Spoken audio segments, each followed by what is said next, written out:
Test.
Welcome everybody, KD here with another stream.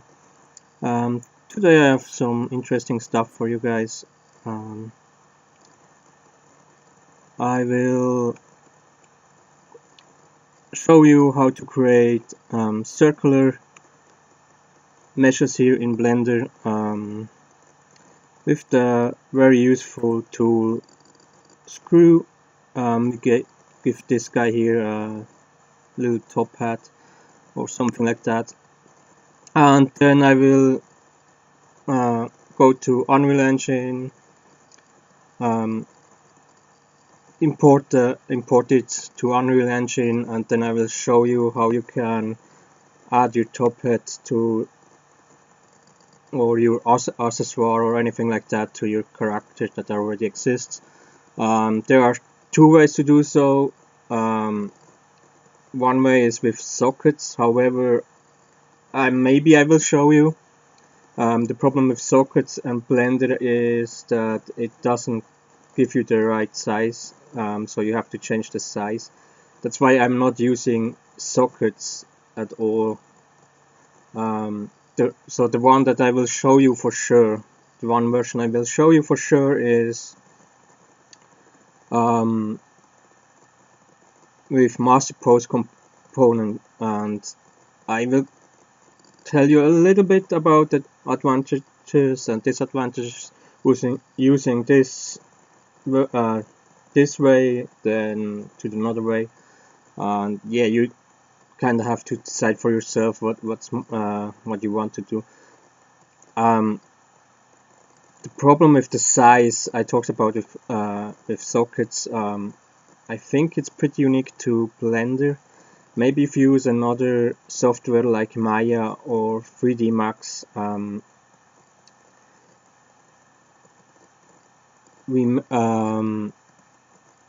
you may not have this problem, and it will be a lot easier with sockets. Still, the master pose component, I kind of like this version because you don't have to edit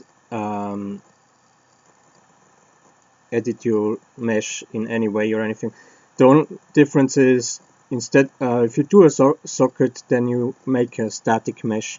If you do it with master pose component, you have to make a skeletal mesh, and I will show you on that. That's the main difference. I will show you everything. I also want to show you the problem with Blender. Again, I'm not sure if this is a unique problem with Blender, and that's when you make completely flat objects with no thickness in it, then you get some problems. I just want to show you, so you what's the problem with it and how easily you can avoid it, so you save a lot of time.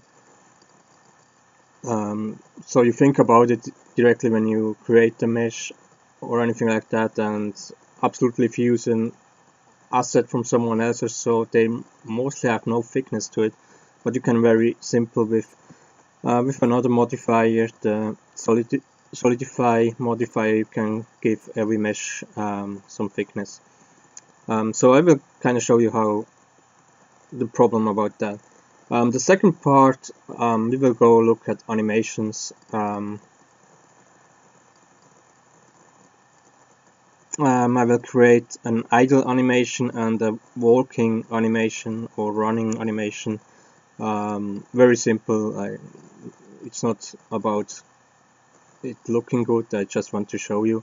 And then how you can and then we import the animations to Unreal Engine, and then we will set up there the animations and how you do it. So I think these two things, they're hopefully pretty interesting. I think you can do with these two things, you can do a lot with these things, and then we kind of have the basics of our player character finished. The only thing that we miss so far would be physics after that, and physics I will show you a lot later. So if you want to learn about physics by yourself, you have to find tutorials by yourself. There is a pretty good one by Epic themselves. So maybe I have to look up the link and I will add it later on to the YouTube video, so you have it too. I already talked about physics. Yeah, that's the plan for today, and then I kind of have this discussion thing about the channel and going on with this channel. I have some couple of things to say that that are important to me. I don't know if it's important to you, so I'm not sure if I will do it in the live stream or if I make a small YouTube video later on, to be honest. Maybe if some people jump in and so on, I will make it now, but I will see. It also depends on how long everything goes, and if I talk longer now, as longer it takes to finish this. But it shouldn't be that bad actually, what I planned today. So the first thing we do, we go to a new layer. So we have a more or less a blank page. I will add a mesh. It doesn't matter. Cube mesh. Or press Alt G to center it. Like always, don't forget that you want it always centered. We go to edit mode, and we delete the whole thing because we don't need that. Now with Ctrl C and left mouse, you can make a point. and you will see the point if I click here on vertex. So what we now want is we have to put zeroing in the point on the x-axis or the set. So press here 0. Is it the wrong axis? Yeah, it was the wrong one. Sorry. Of course, on the y axis. But it's okay that we have it on the x-axis too. Zeroed in. And I will check the size later on, that's not so important. Then you can press E and you can press X, and then you can make a line on the x-axis. We go around 20 centimeters, doesn't matter right now.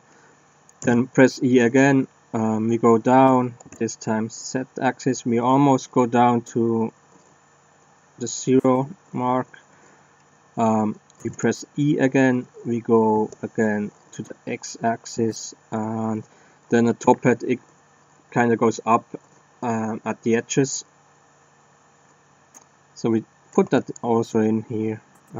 E again, make a little bit round, and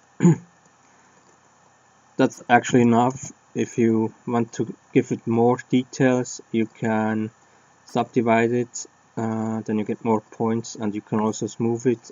I wouldn't smooth it. Let's go back here. But you, because what you can do is press A for deselect everything, C for getting this circle, select this one and smooth these vertexes here to have more a circular form at the end.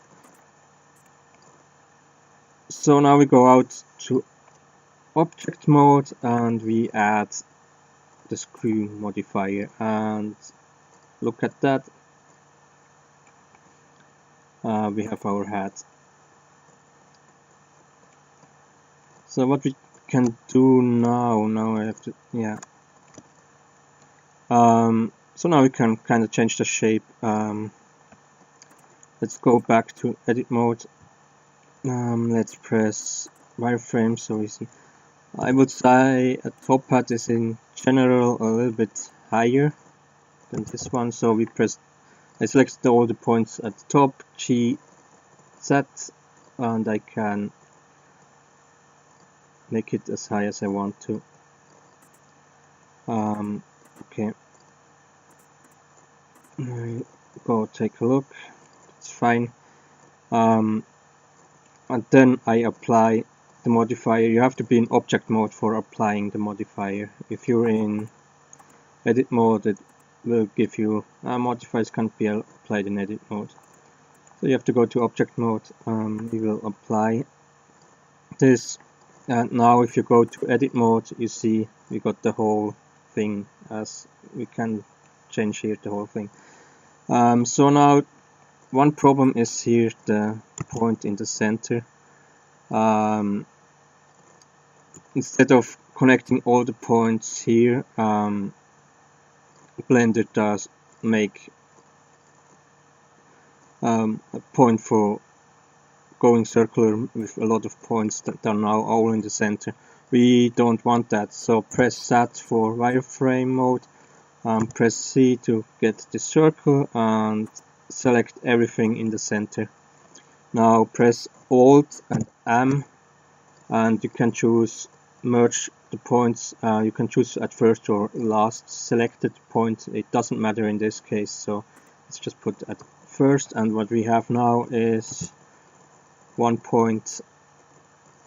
Yeah, that's just important to know, because otherwise it's quite annoying. Then if you get a little bit more into detail or something like that, if you know a top hat,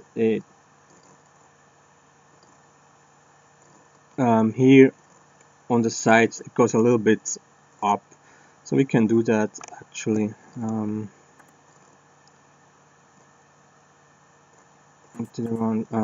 Back to wireframe mode, I select points here, I press R, turn it around, and I have to deselect this one. Be careful with these things.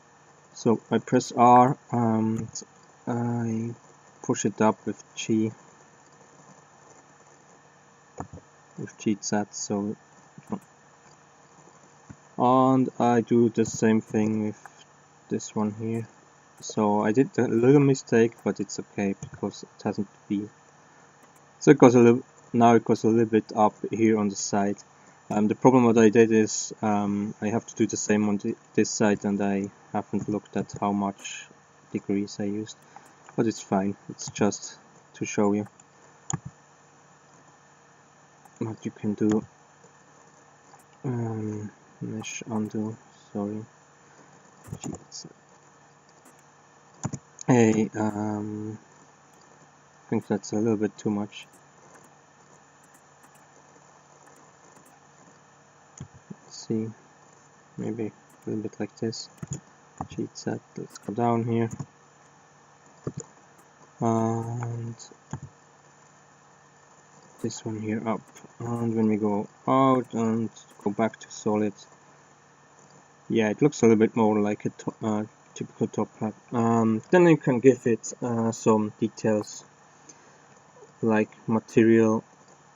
We add a new material, completely new. Normally top hat is black. What you now could do is go to edit mode, and because it's black you have to go to wireframe mode.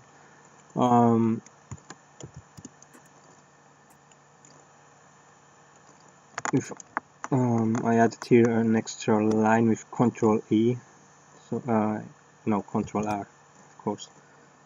Control R, you can give it another line with Alt Shift. Oh, that was not Shift. We select the other one, and then we give this one here a new material. Whatever you want, you can keep it white. Let's make it a little bit flashy in yellow. I'm going out here, and then we see we kind of added here a band.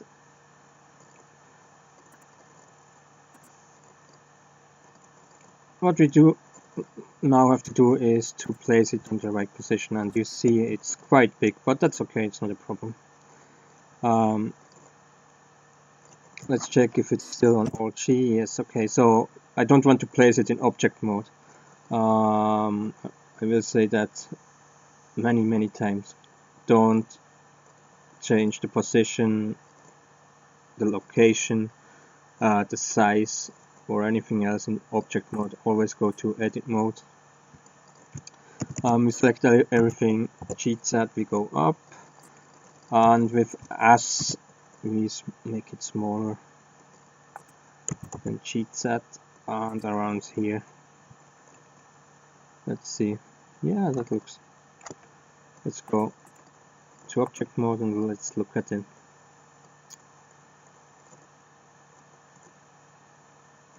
I think that's pretty good. If you, of course, have a character with hair, maybe, but this one guy here, it's okay. Now we make a skeletal mesh with it. It is important to take the same skeleton the character has. You want to give the top hat on, and here is maybe the disadvantage with this method compared to the socket mode. Because with the socket mode you just have a static mesh, and that means you can just use the same mesh for different characters and so on. If you have it like, if you do it like I do it now, you have to modify it for every character and give it the right skeleton. but you will see, depending on how complex your mesh is, it doesn't really matter. And I also think, because some of the characters have different sizes and so on, you may even want to modify it if you do it the other way with sockets. But as example, if you have a sword, the sword is always the same size and so on. And if you're more comfortable with the, and depending on your game, and if you're more comfortable with the socket way to do it, then maybe it's a better way. I don't like it because, like I said, you have to edit a lot because of Blend.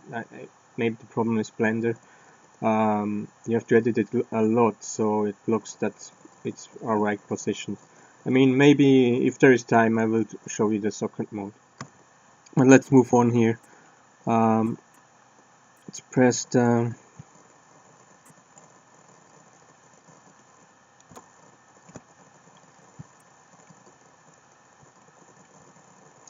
first press the mesh you want to add to the skeleton, and then you press the you select with shift the skeleton itself or the armature, and then press Ctrl P. You get these options here, and this time, last time we did with automatic weights, this time I want to do with empty groups, because we will connect everything to the head bone. That's okay. We don't have moving parts or anything like that. If you will now make a shirt or something, you have to look that it's similar to the to your character. But here it's okay. We just do empty groups, and when we go now to here, and you see now we have a modifier here that adds armature. When we go here to this part, we see here all the bones, and we go to head, select head bone. You may have another name depending on how you create this.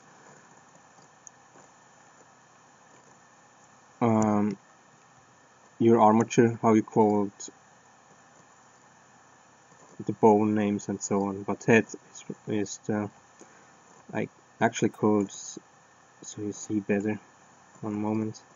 X-ray, this one here, and I want the whole head to be connected with the top bone, the head bone. Okay, select head, then we go to weight painting, we do add, and here strength, we go full up, and we start to draw it red everywhere. It helps to go into wireframe mode so you see better. And a good way to check if everything is fine, everything is connected to the bone, select the armature, go into pose mode, select everything. You can do that with A like in the editor mode, press P and move it around. And now if there was something, I probably should show you. That's just a good way to test if you really selected everything, and it helps a lot. I go to weight point and I subtract this part here, and then I can show you what I mean. So absolutely, as soon as you have more complex objects and so on, it easily can be that you miss something, and then something like that happens. This one is not connected to the bone, and then you can easily go out here, select the top hat, go back to weight paint, let's put add, and then we can select everything, and now it's okay.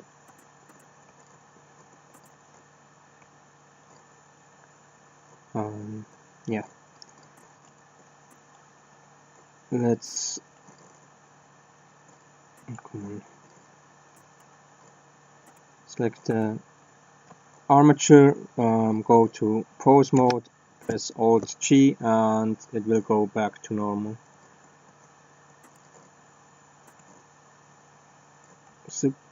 So that's fine. We now select. Sorry about that. So now select the hat and the armature. We go to export, file export, come on, FBX, and we have to select the right order. So here content, testing, before test dummy, one top hat, and here we have to take our stamp to mesh one. I showed you the last time. And let's export it. Now we can go to Blender, ignore this mesh here, and I'm sorry, I have to, for a second,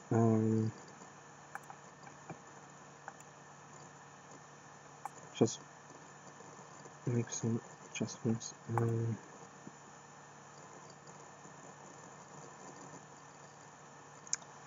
One moment.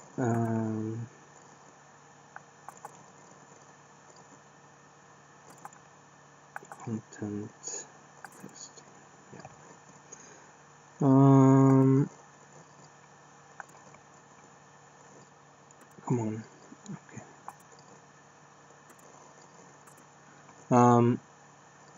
Now here we have our test hat FBX, and we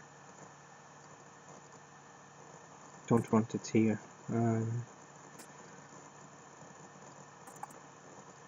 Sorry about that. 1 second.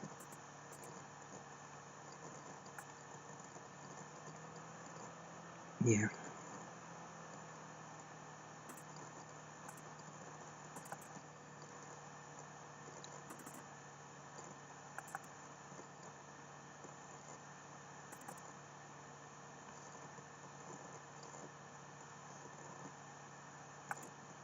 Okay.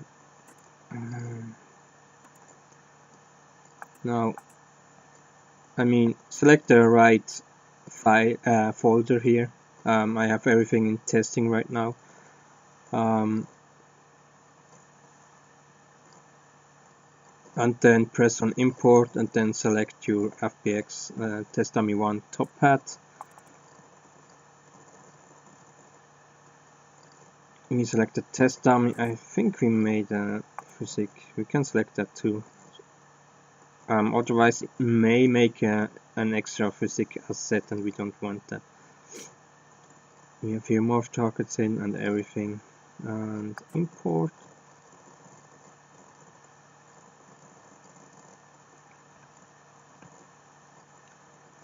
And we get the warnings here. You can ignore them.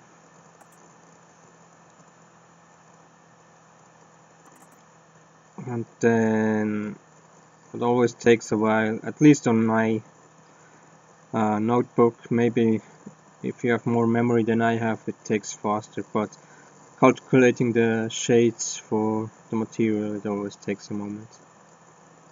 And we have here our top hat, and you see it's already in the position we want it. Kind of wait for the material to compile. We don't have to wait for that. No, we have to wait for it. Sorry, because I want to show you something.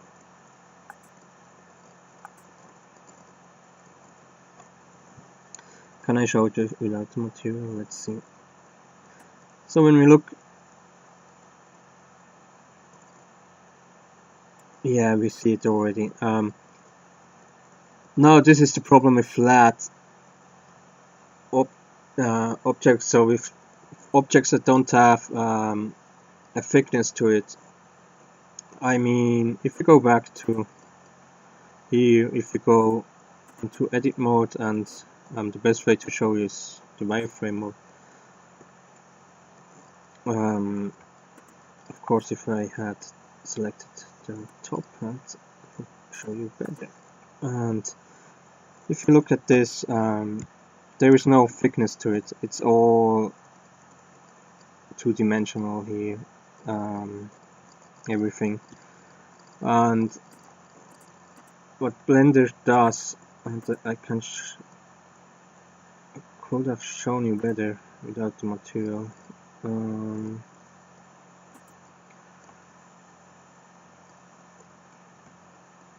moment.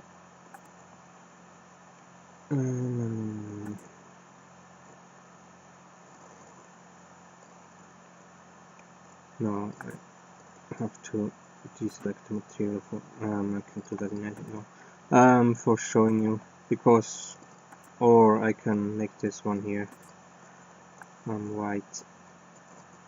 Yeah, now you see it a little bit better, and that's the shading. If you look at the top, it's brighter than when you look on the down. This is not because there is a light source. I think there is a light source. No, there's no light source. This is to show what's the outside and what is the inside of a mesh. The bright one is the outside and the dark one is the inside, and it can happen. I show you that shortly.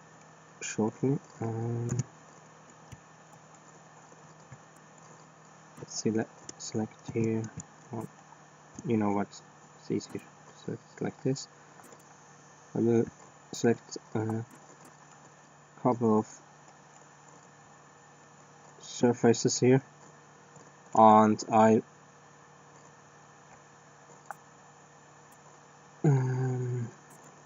where is shading? Nope. Where is the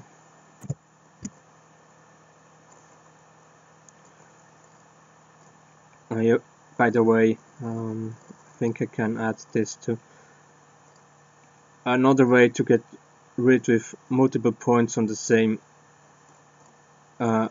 place, and that's actually pretty easy. Just press remove doubles, and then it will get rid for you for the points, so you don't have it to do manual like I did it before. I'm looking for something, and of course I can find it when I need it. Options should be here. Remove doubles. Sit down. So I can't show you, so I will just explain it to you. Sometimes when you do your own mesh, Blender kind of mixes up the outside and the inside, and then you can just select all and press Ctrl and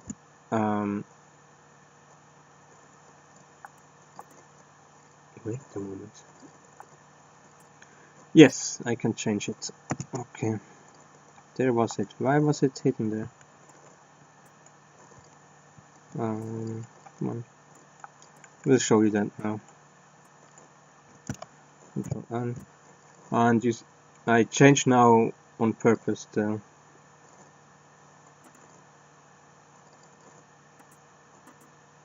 yeah, it does it with the whole thing. Okay, you see how the shading changes. You kinda can see the dark one is inside, the bright one is outside.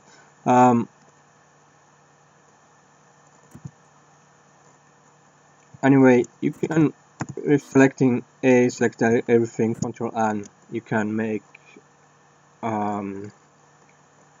can make it so that Blender recognizes the inside and the outside, doesn't mix it up.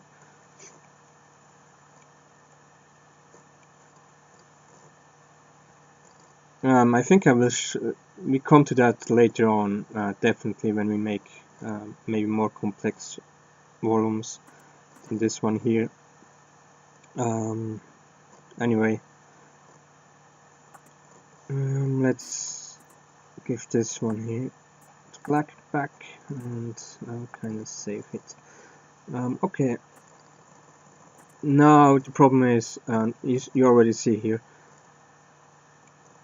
Unreal Engine looks at these objects, it shows everything that it recognizes as the outside, and everything that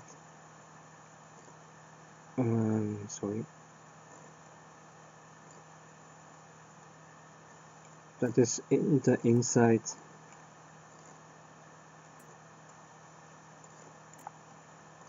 And it will do what I want to do. Yeah, you can see it here. It just won't show. It's just see-through completely, and that's not good. That's not what we want. And you have to remember that every time, that you can't have you can't have objects without thickness, because Unreal Engine doesn't show it right, because if you look at an object from the inside, it always is transparent, see-through, and that's not what we want. So I go back to Blender, select my top head, go here to Modifier, add Solidify, and here we can give it a thickness. So plus thickness, it means it adds it up. I think it's most of the time it's better to go down, so we press minus. Small thickness here. Let's see, let's go in edit mode and kind of look at it. Maybe we can do a little bit more.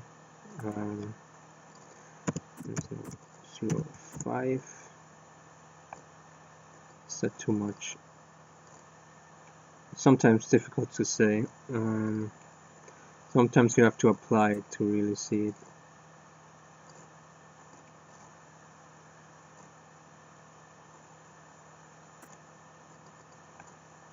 Let's go to edit mode, and yeah, it's a very small thick. I could have done it thicker, I think. You see here. Let's make it a little bit thicker. So I go under. I have to go. Where is it? Apply modifier. One more back. So let's do it 0.1 millimeter. Maybe minus 0.2, maybe 2 millimeter. Edit mode. Oh no, minus is top this time. Yeah, you have to kind of see. Yeah, that's better. Rather want it downside, so you have to plus. Yeah, you have to play around a little bit with it sometimes. And you go to object mode and you apply. And when you go to edit mode, now you have this thickness. I have seen something else that a little bit annoys me, and this points around that it's not nice curved here. We can fix that more or less.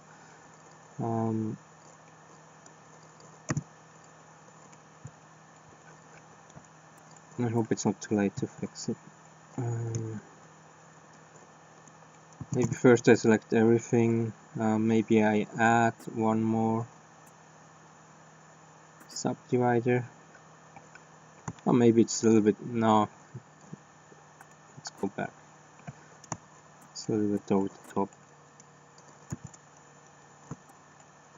I select these two circles and let's see how. Yeah, it's maybe too late. Should have done that earlier. What I can do is edit mode, select everything. I have to go.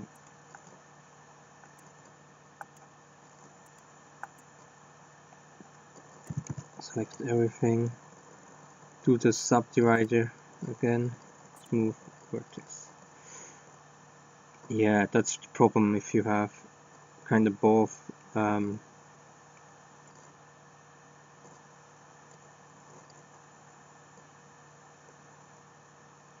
Yeah, let's leave it. Should have done that earlier.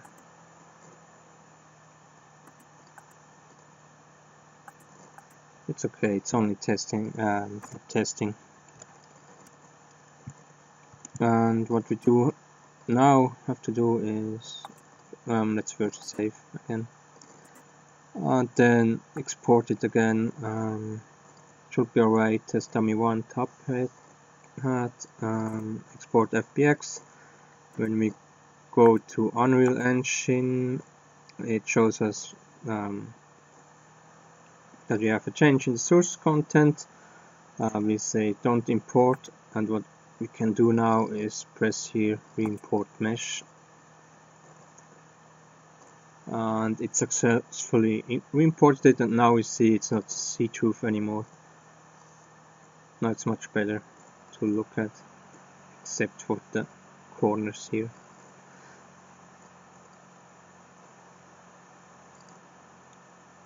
And yeah, that's it. So that's the problem with Blend. Probably, I don't know if you have with other 3D model software similar problems, but that's a problem you definitely have with Blender. You have to give every object you want to import to Unreal Engine for a certain thickness. So that's everything I want to show you about that. Now what we want is having the top hat on our characters when we play, or even select and deselect it. I can also show you that. And for that we go to our play character blueprint,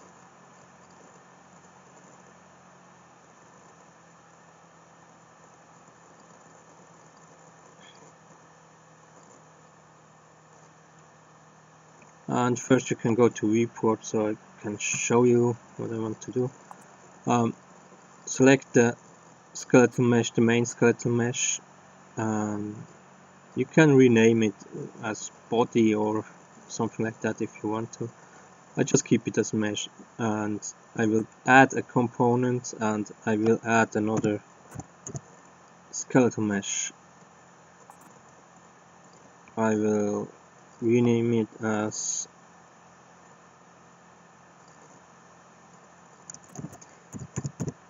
headgear, because it could also be something else. It could be a helmet or a face mask or whatever, or things like that. So you see this is the main skeletal mesh, and we have here a subcategory with another skeletal mesh, and if you want to, you can here add your hat, and then this already in. So what we want to do now is first of all that's okay and so on. The problem is I will later show you with animations. Now it's just fixed on this position. If I have an animation, it wouldn't move at all with it. I mean, you can here select an animation, but I heard, I never tested it myself, but I heard that if you have two skeletal mesh with the same animation playing on the same time, there can be a small difference in the animation that can happen. So that this for sure doesn't happen, you have to make a master pose component. It's quite easy. Go here to the event graph, then we have our skin selection here. You can do a separate event if you want. Do I want a separate event?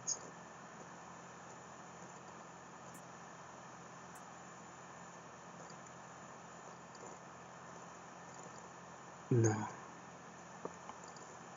I'm just thinking about maybe it's better. Yeah, maybe it's better. Let's do a separate event. Custom custom event. I call that customization or something like that. And then from here, now I come back to the copy and paste. We'll copy and paste get all actors of a class, so we can get access to our save file and get the things we need from there.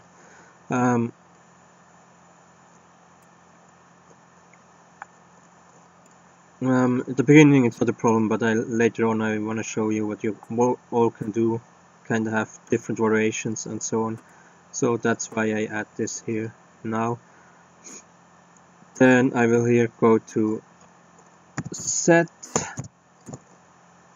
skeletal mesh, and you now see here you can choose between the main mesh here or the headgear. So I want the headgear, and it gives you the right command here. If you don't have that or the wrong one, you always can just take it from here. Just move it over to the event graph from here. And then now, if you just have something that's always there, that's it, that's fixed, you just can select it here, top hat. And now even if you go to viewport and we go to headgear and deselect the top hat here, I will show you that in a moment.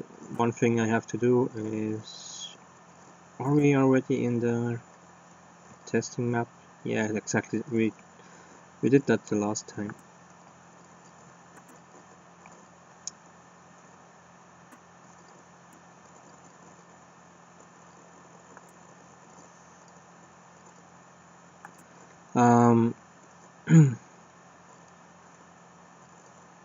Yeah, what did I want to do? Sorry about that.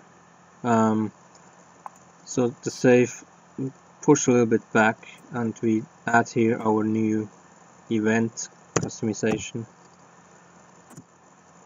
between. So this tells Unreal Engine to do this event at this point. Compile, save, and if I play it now,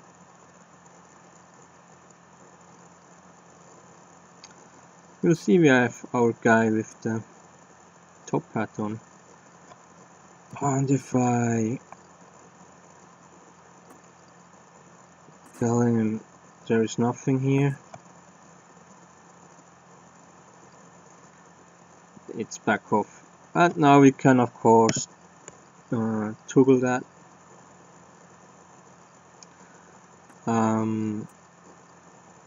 So if you want to, so you can select it or deselect it in any way you want. Maybe I will go first to, let's make for that a new value in our game progression save. I will, by the way, I know the last stream with the save and load was quite confusing because it took me a while to get to the right result. So for me it was an interesting stream because I learned a lot. Maybe for anyone who watches it and wants to redo what I did, it's almost impossible because it took me around 3 hours to do it. But now I know how to do it, so I will later on make, I can open it while I'm speaking, so I will later on make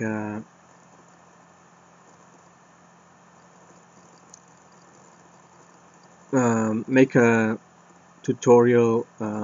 I will edit it down to around 10 minutes or so about saving. So I actually will make 2 tutorials about saving. One tutorial about if you only have one slot you want to, or if you want to have different slots where player can save your progress. I think we just duplicate this one here. I probably will later on change this value and the call headgear number.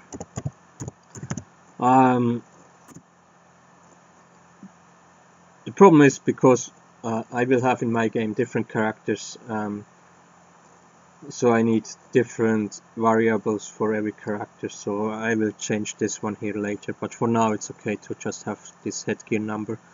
If you make a change in the save file, you have to compile it and save it, so you can get it from here now.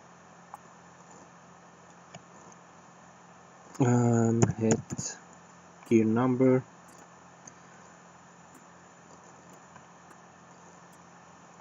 What you also have to do in here now is get a copy, then we do headgear number here, make array, and now we can add we can select asset, this is nothing, and here we select our top hat. So as soon as this number is 1, we change to the top hat. So now we have to change this number somehow. Again, this is just for testing and so on. Like I think it was like this one here. I will keep it kind of in the same range. What was numpad 2? Just yeah, testing. Yeah, so let's make numpad 1, so we have all in the same place, and I later don't forget it to change these things, because for now it's just for testing. And we can take, because this is already the layout I want, Control V is duplicate the whole thing. I add it here, and now we have to change the PC play character number with the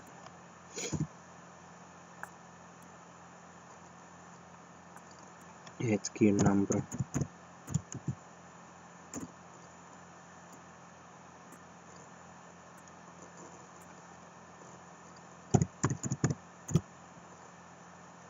This time here get and here set. I hope you understand the difference, because it's kind of important. If you get the headgear number, Unreal Engine will get the number you have saved. If you set it, you can change the number to whatever you want to.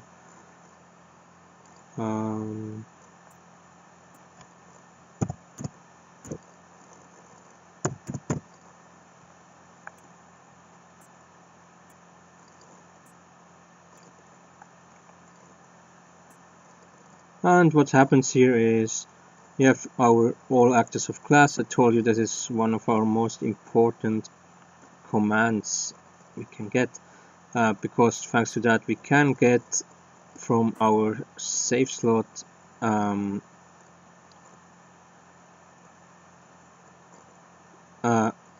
all these variables we made in our save game save progression file, and we get the headgear number. If the number is 0 and we press 2, it will be true, and we will change it to 1. And then we do the skin selection event here, going through that plus this one here because we added it here. That's important. And if this number is not 0 but 1, it will change it to 0. So this kind of true and false principle only works if you have two numbers. If we had now a helmet or a face mask, so in number 2 here, I mean we can add here as many as we want. We can add here 100 different hats. So let's say in 2 is a helmet, in 3 is a face mask, and we want to toggle through it, we have to change it differently. So I will kind of make an UI for that, where you can select the hats instead of toggle through it. It's kind of annoying, but we come later back to this. Dun, dun, dun. Yes, and now when we compile it, that should be all. And play. Yes, it's not on. We press 1, and here it is. Top hat. You can toggle it off with numpad 1. On, off, on, off. So now we can go even further, because with 0 we can change our character. And now the problem is the top hat doesn't fit.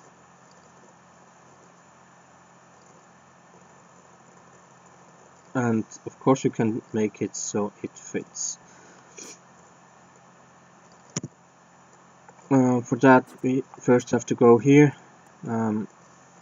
I select my top hat. First we save. Be sure to save here at this moment. Select the top hat, then remove this modifier that's connected to the armature, because we have to connect it to another armature.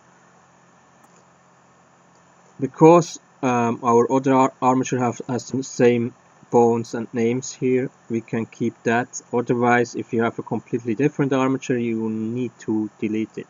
So from this point on, don't save it anymore, or you may lose what you did before. I will just Ctrl C here, copy selected object to buffer. That's what we want. We open our test dummy 2. Here is our test dummy 2. I press on a different layer. I press Ctrl V, and we added our top hat here.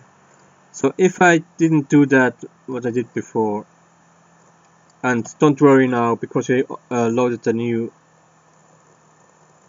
a different file, everything will what we done before we reset it to the last time you saved it. So that's important. Why I said don't save it.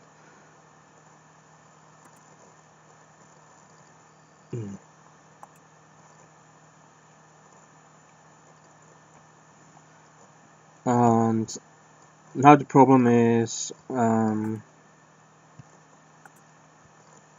now we have to connect it to this skeletal mesh. So if I didn't remove the modifier with the skeletal mesh, it would also load the skeletal mesh, and we don't want that here. We want this one here. The good part here is because the names are the same. If you go now to weight paint, you see the weight paint is still on head. If you go to neck, it's blue, and now the weight paint, everything is on. So what we can do is select the top head, select the armature, Control P with empty groups, and when you go back here, head, weight paint, it keeps it. So here you have to use empty groups, so the one that you already saved here, it just takes it over, because the names are the same and so on. If you used the other one that it does automatic things, it may change everything you did. Okay, what we have to do now is going back here, and now we have to make it fit. Everything is selected already. We press G, Z, we go down and set it over the head. And that's, like I said, that's the disadvantage with the mod. I completely forgot. I will do that with the animations. It's better to show you with the master what the master pose component actually means. I will show you that when we have the animations. I think that's better. And then maybe later on, when we have still time, I will show you what's the problem is with sockets. It's what I'm crying about the whole time. And this is the negative one, because otherwise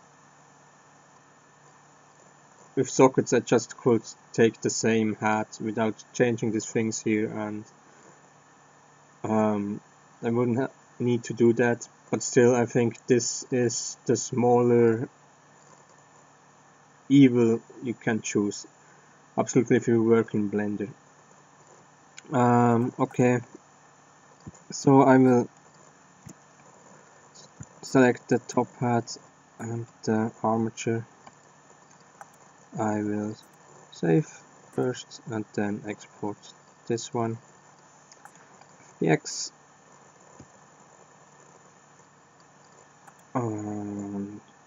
no, desktop, testing here, changing to number 2,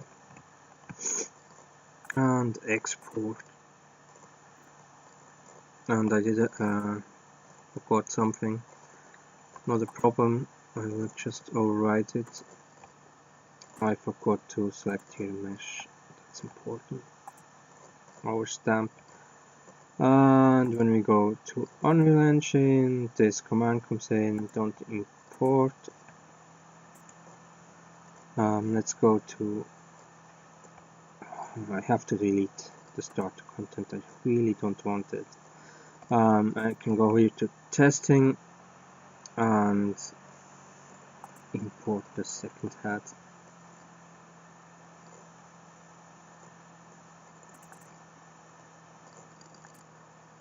I select. Now we have to be careful. It's selected test dummy 1 because the skeletons, the armature are the same. It is difficult to find the right one. So we select test dummy 2 skeleton. And let me check something. No, I changed the name.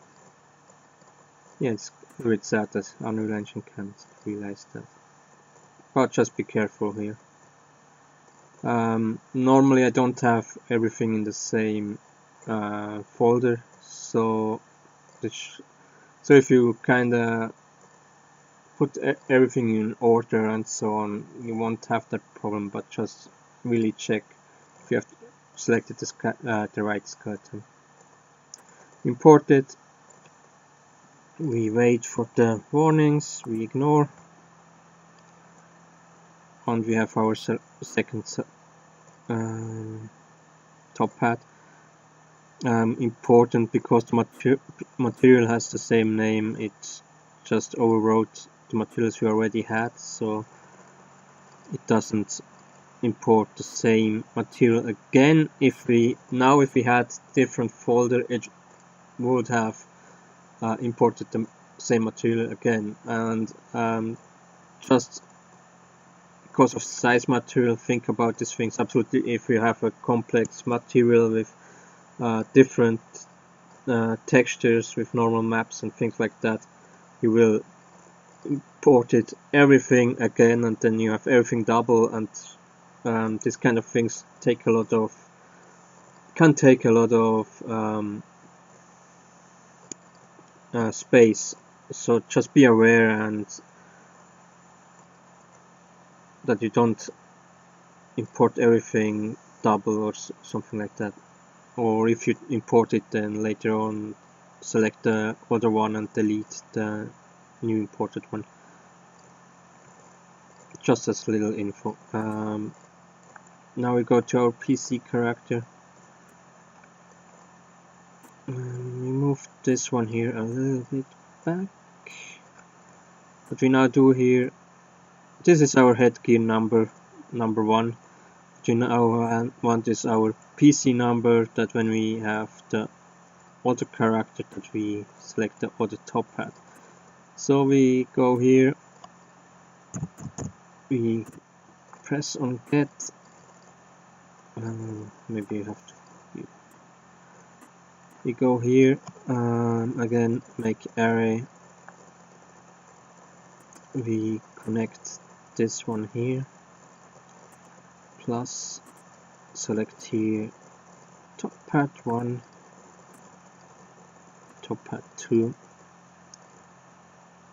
So this is our play character number. 0 is our first character, 1 is our second character. And if we compile this and save, then we play, you see already we have now our small character because it saved it for us, and the top hat fits. We can move it and remove it. We can change our character, and you see brings it to the right position. So yeah, so that's how you can do it. Change your equipment and things like that, and even if you change the skin of your character, you can match the equipment like that.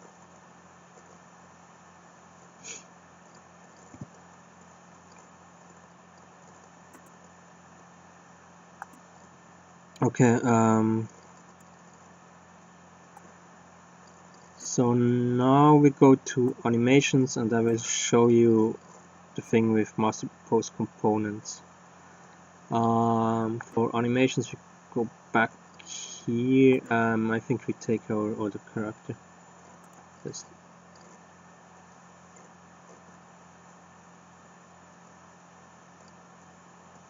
Yeah.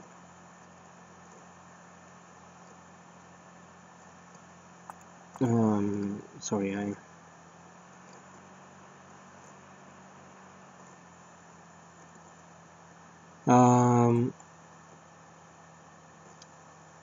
now to animations. Kind of to sort out my phone. Here, normally, if you start a new file, this one is on timeline. We now want to go to dope sheet, and here, I think it's on this one. It's on this option, dope sheet. We don't want that. We want to action editor, and then this kind of thing opens up. Let's select our armature, and here you can make a new animation. Now here is a little bit the problem with Blender and saving actions and so on. You always have to press F never forget that if you don't press F, even if you save and you close Blender, upload it, start Blender again, you will lose your action. And that's an extremely annoying feature Blender has, because I can't tell you how many times I forgot to press F and I just lost my animation. After losing it a couple of times, 2, 3, 4 times, you will start to remember it. But that's kinda quite annoying, to be honest.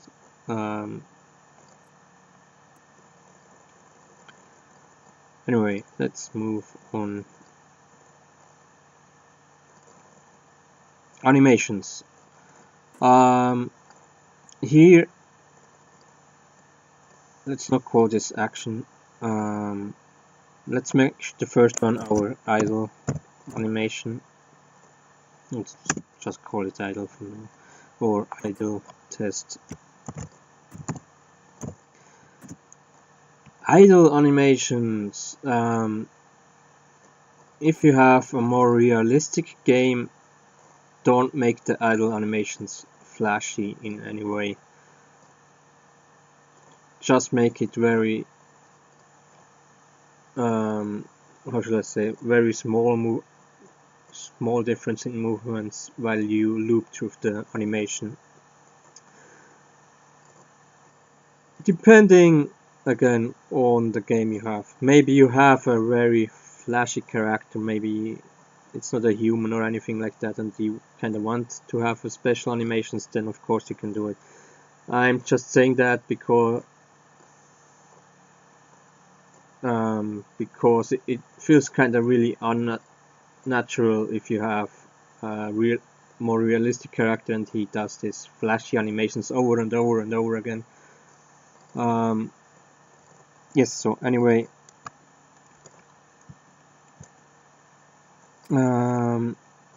so idle animation is when he kind of stands around, does nothing. So what we do is we can take the I have to explain these things first. Here we have the timeline. You can make your animation. When we go to timeline, you also see it. You make your animation as long as you want. Right now the limit is on 250. You can change that. My suggestion is it's better to make it longer in here in Blender and then speed it up. You can change the speed in Unreal Engine and you will get a lot smoother movements like this, because you have all the frames. It will create for you all the frames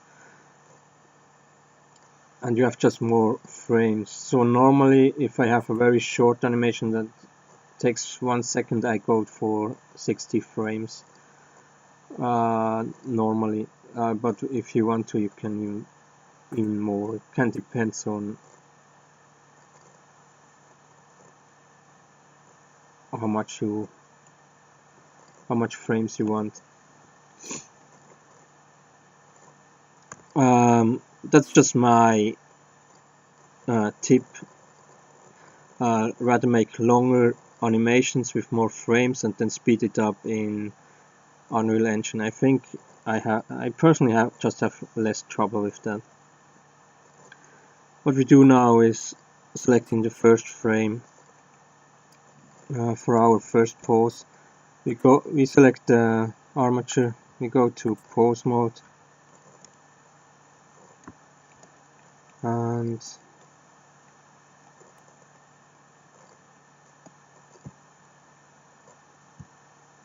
I mean, I showed you how the skeleton works, or I gave you a tutorial on how you can make it yourself.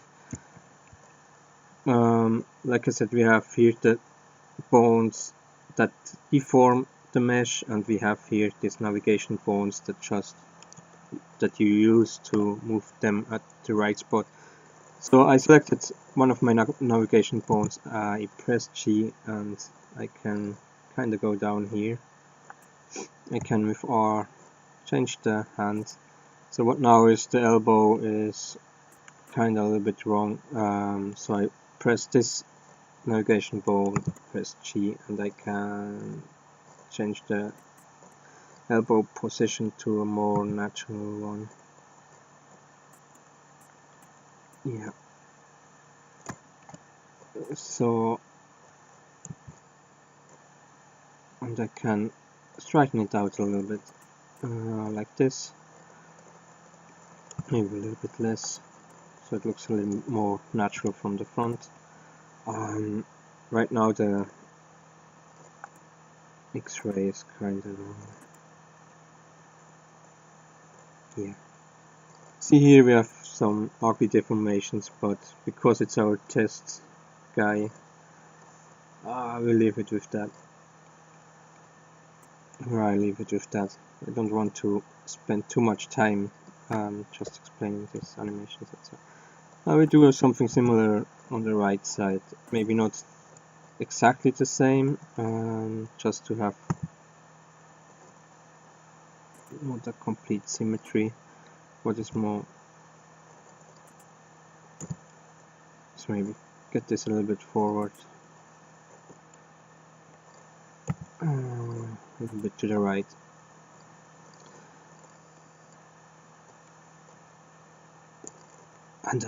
And like I said, you can't change everything. I think for now this is enough. I think you understand the principle here. But we can now change the legs, the up body. Maybe the head is a little bit twisted. I don't know. And with A, so I pressed 2 times A because 1 time to deselect everything, 1 time to select everything. And now we can press, we selected everything, we have it on frame 1, that's important, and we can press I, and now we get here a lot of options.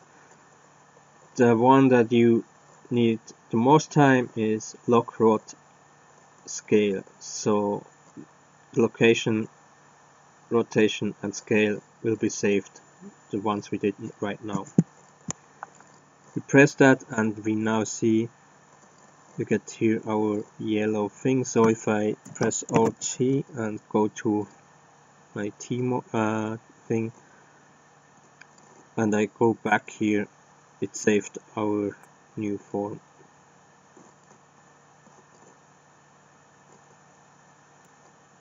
So I told you, I think for a normal idle loop, around 60 frames is okay. So important for a loop animation. So what does loop animations mean? Is a loop animation, like an item animation, is often a loop animation. If you go one time through the animation, you start over it and you go again through it until there is some kind of change, like we go now to walking animation or we go to crouch animation or anything like that. And so the important part is the first frame and the last frame, they have to be the same, otherwise it looks strange, because it will jump from one position to another all the time when the loop is finished. So the good part is, because we changed the bone, changed the locations and rotations in the first frame, it will keep that for every other frame too. So we go to 60 and we just do the lock, rot, scale again, and we see it saved it. You can see that with the yellow thing. If you don't like it and you want this frame away, you can press Alt I and then delete keyframe, and it's away. If I lock it again, and now we do the change a little bit of change. So he moves a little bit, like I said, not too flashy. Maybe I should make it flashy so you see it change, but let's keep it with that. let's make some small change.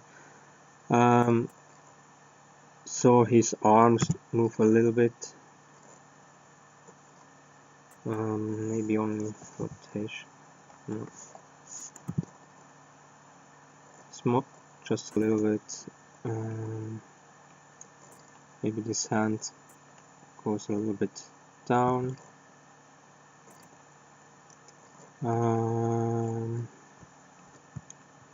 Maybe it goes a little bit back with his torso. If we have the second position, we press A 2 times to select everything, the eye and lockrod scale. And now the good thing is Blender will calculate all the frames that happens between these two animations.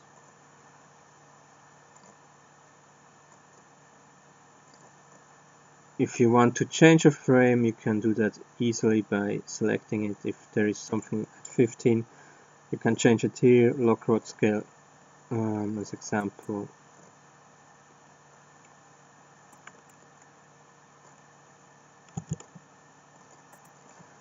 Here, so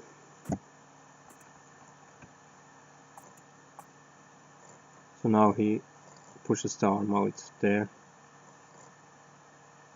And again, it calculates every frame between these two differences you made. And like I said, you can easily with Alt-I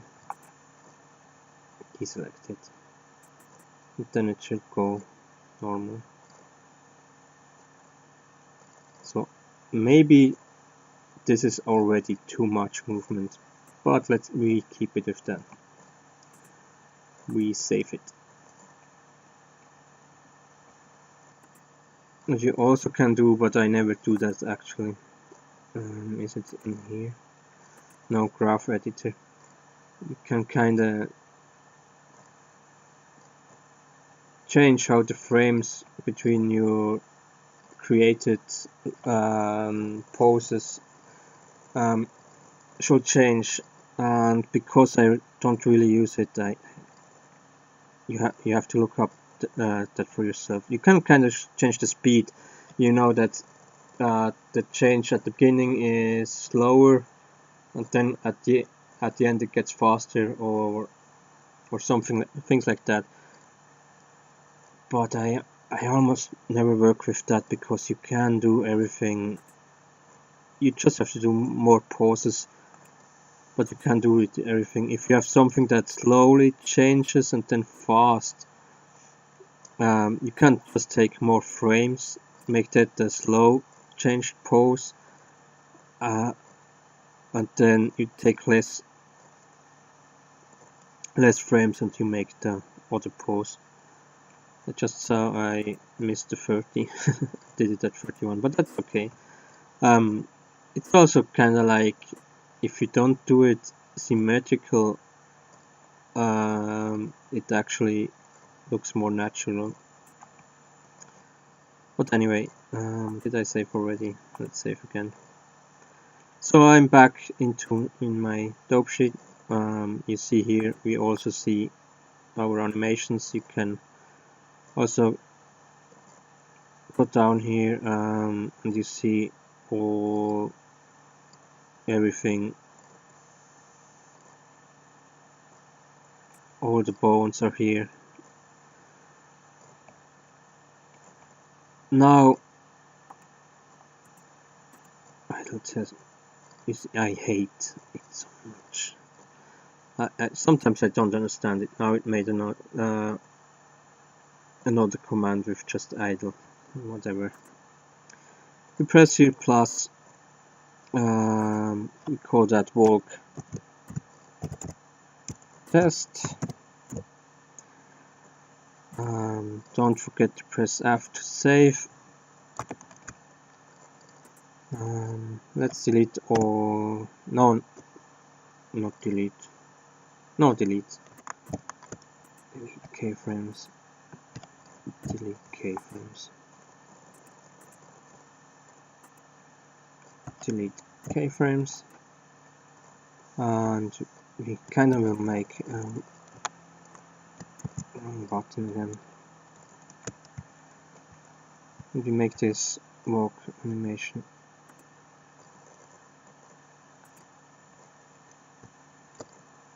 Da, da, da, da.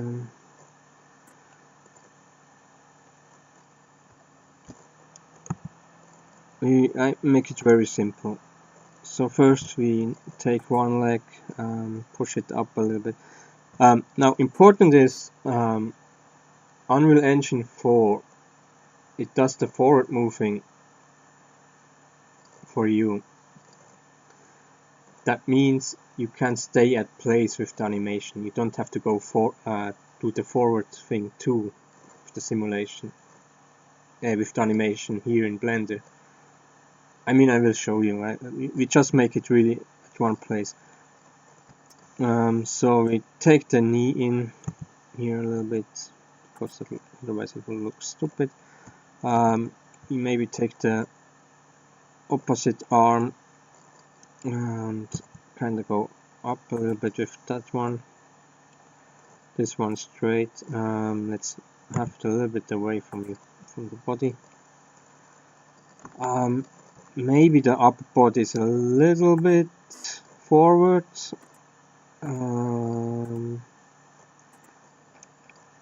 So let's take this one. It's a little bit bent forward to show you that he is going forward. Let's select everything. We save. Lock screen. Again, the walking or running animation is a loop. So I will go again to 60, and I will add this one too. So we start with this pose, and we come back to this pose again. Then let's say to 15, so we do 15, 30, 45. Let's think about it. One leg up, leg down, other stretches, then up, and repeat. Yeah, I think we make 4 changing frames, and the rest will Blender do for us. So the next one is OG. Now maybe not completely down yet, but the second leg comes down, and the first leg comes down. The second leg we do a little bit backwards, and so he will.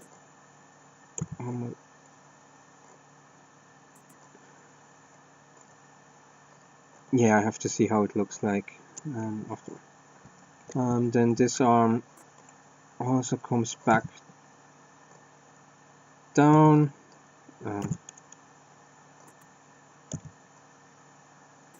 It's a little bit too much.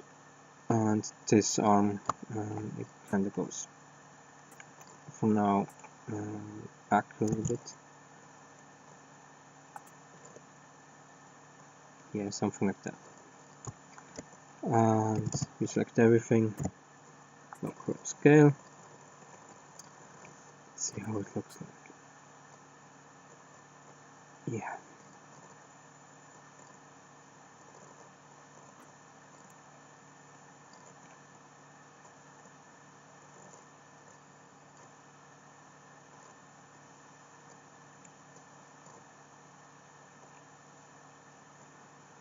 I just seen I did a little mistake. I think we delete this one here, Control I. What we do now is taking this pose here we took at the beginning. Here is a pose library.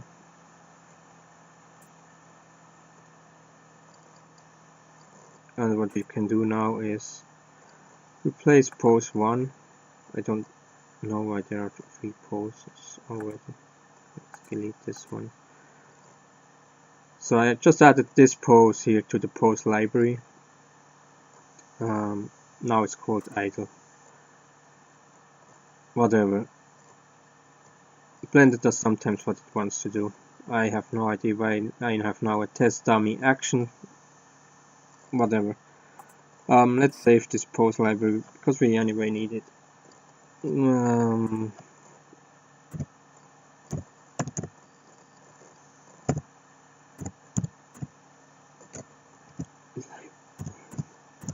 Strange. Yes. And what I did now is kind of like I saved this pose here. Didn't I?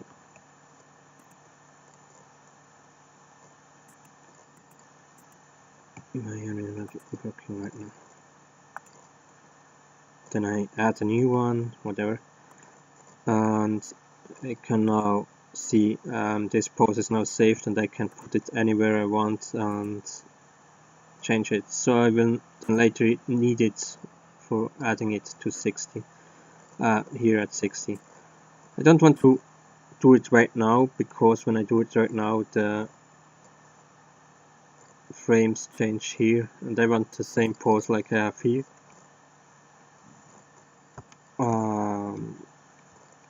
Yes.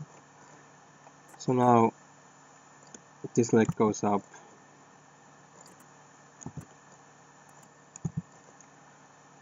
Back forward a little bit. Maybe this one goes back a little bit. Maybe I have to change that. No, it's okay. It's not so important right now. It doesn't have to be the best walking thing animation ever. And this one goes forward. And maybe this one goes a little bit more down and back. Yeah, something like that. Yeah, the knee. That's the wrong one.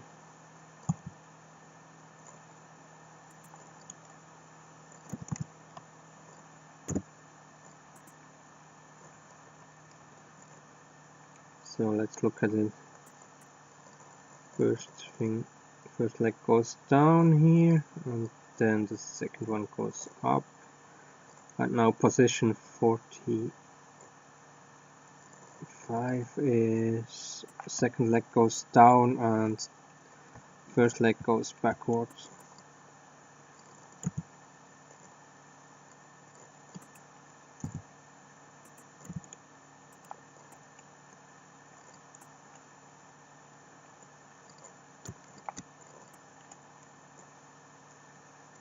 G back.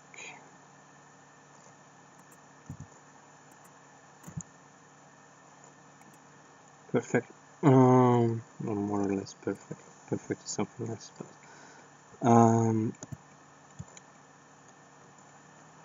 and while this one arm goes back a little bit, or and a little bit more up, this one goes down.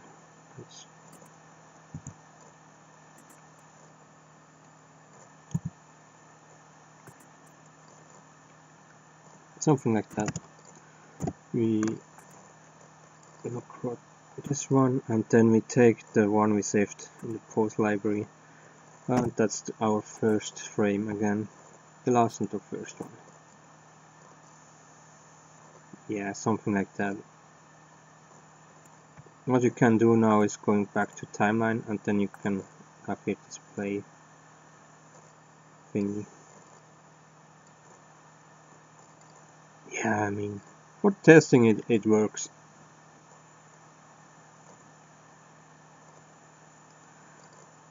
And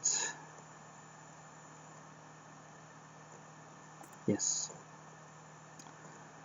Should I make a maybe? I don't know if I need it. A bridge animation Yeah, let's just make it. I don't know if I need it. Why is that now on the test dummy action? I hate you so much, Blender. Seriously.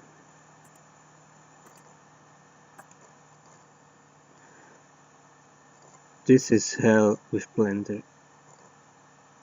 You have to be so careful with these stupid animations so it saves them correctly.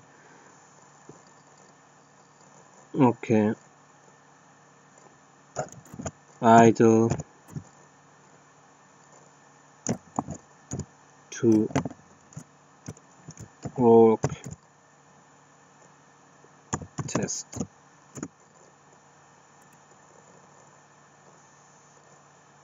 And test dummy action is no walk test, and yeah.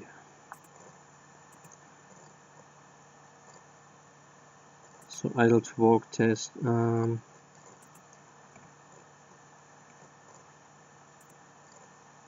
will go to idle test. I will take the first frame. I will replace it with pose 1. So pose 0.001 is the walking one. Just pose is this one here.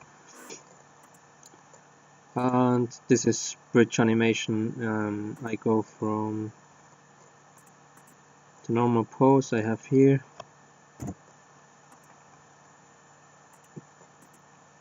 to walking. I'm not sure if we need it, but maybe we can do a smoother, just that the animations doesn't jump when you go from standing still to walking. We can use an extra animation here. We can look through the frames here, how Blender changes it. Yeah, that's a little bit strange here that he takes the knee out. So we can adapt this.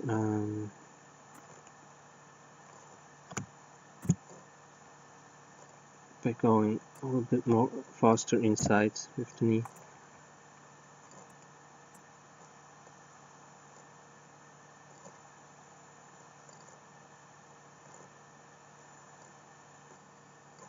Yeah.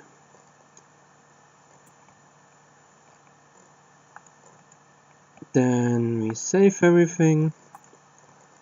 We keep our skeleton selected.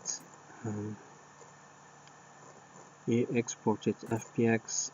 This time we take the stamp animations so we don't get any mesh with it.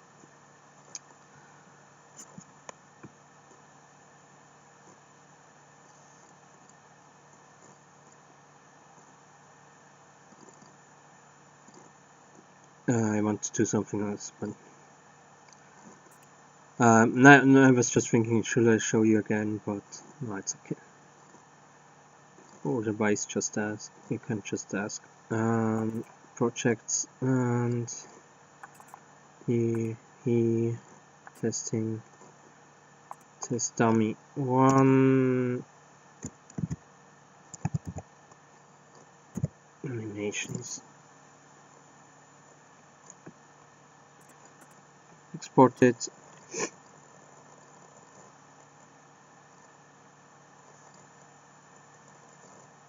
And when we go here, don't do that. Let's go back here. Let's just save everything here for a moment. Add new folder. Animations.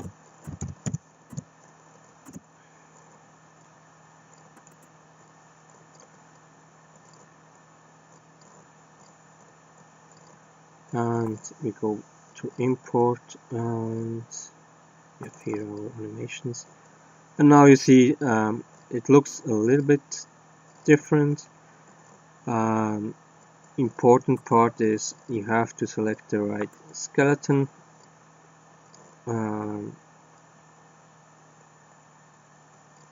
that's the most important part. Then actually everything else, as far as I know, should be okay with the animations.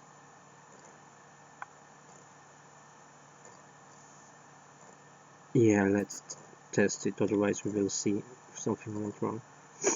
So it now loads every animation, and if you have a lot of animations, this can take a long time.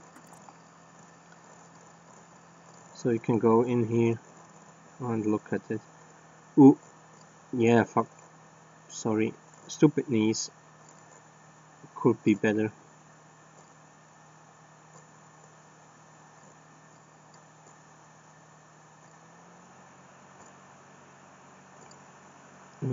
So let's look at that. Test.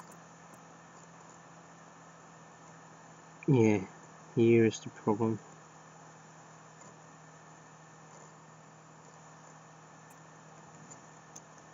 I have to take the knee more. Pose library. Or we already put the knee inside here a little bit. Turn it inside. Let's see. Yeah, it's better.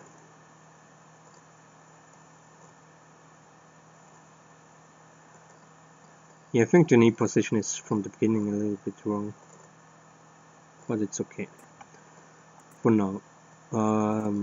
If I would do a more serious animation, I would care a little bit more.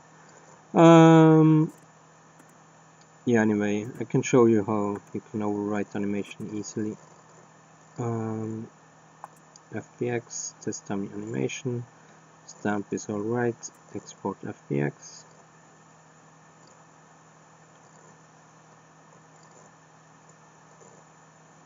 Done. Back to Unreal Engine 4, don't import it here, but re-import animation here. We wait a moment, and the new animation is uploaded. Let's go.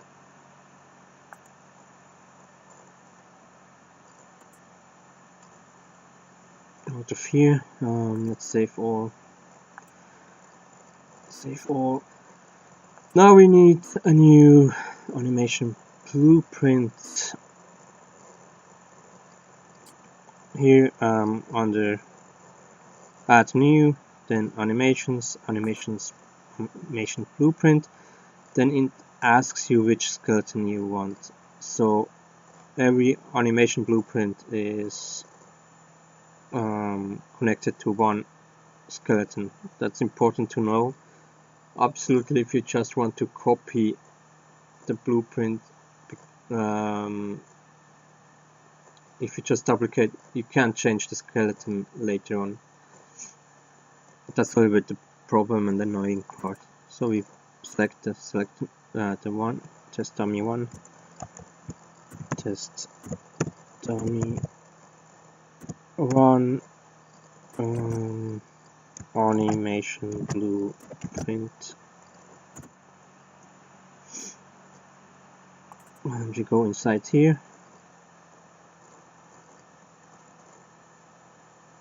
And here we have a preview about the animations.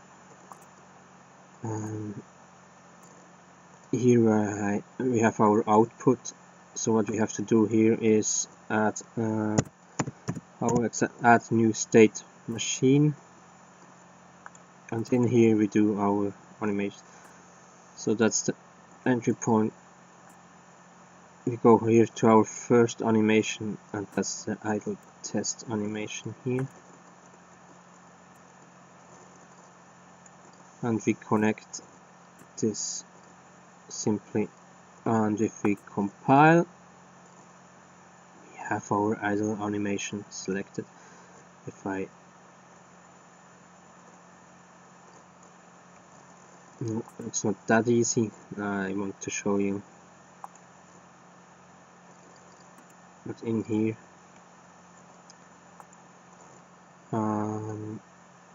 we can select our test dummy 1 animation blueprint here under animations, and then we also see here the animations change. We go to play and we see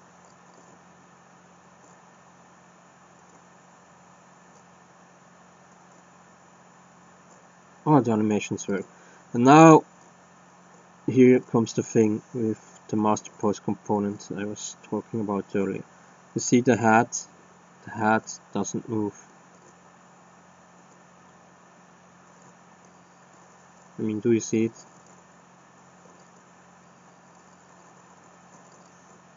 It stays on the same position. And that's not what we want. We of course want that the hat also moves with the head. You see how we have here this overlap and so on because the hat stays still. And for that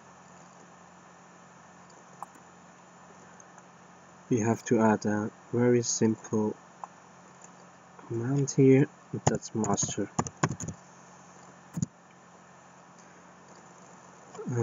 pose component, set master pose component headgear.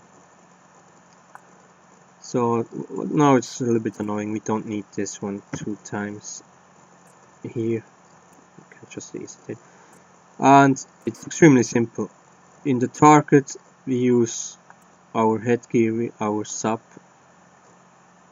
skeletal mesh, and in new master pose component we select our, I don't have it here, so I have to get it in, just our mesh. I will compile that, save it, and if I didn't forget something, then our hat moves.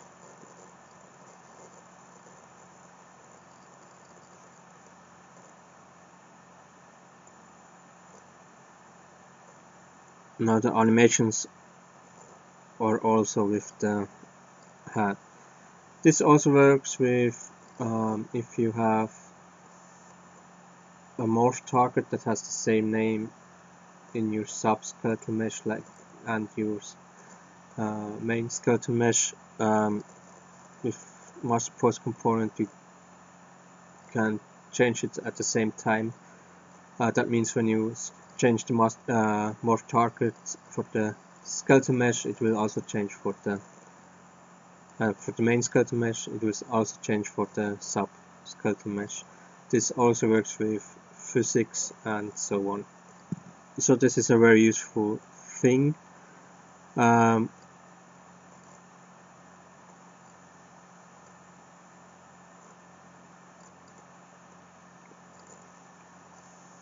And that's why I kinda like this with the morph target, and just makes skeletal mesh for accessoires and things like that too, instead of sockets.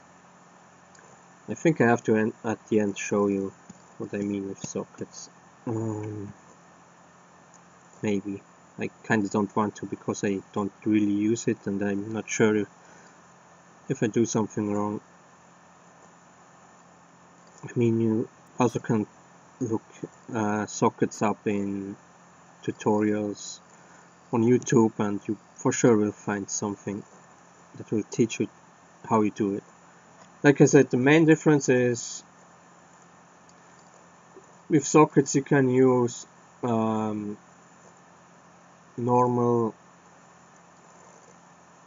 how can I say, static meshes, so you don't need to create the skeletal meshes, and you can place them like at the end of a bone. As example, if you have the head bone I showed you, you can make a socket there and then just place the hat there.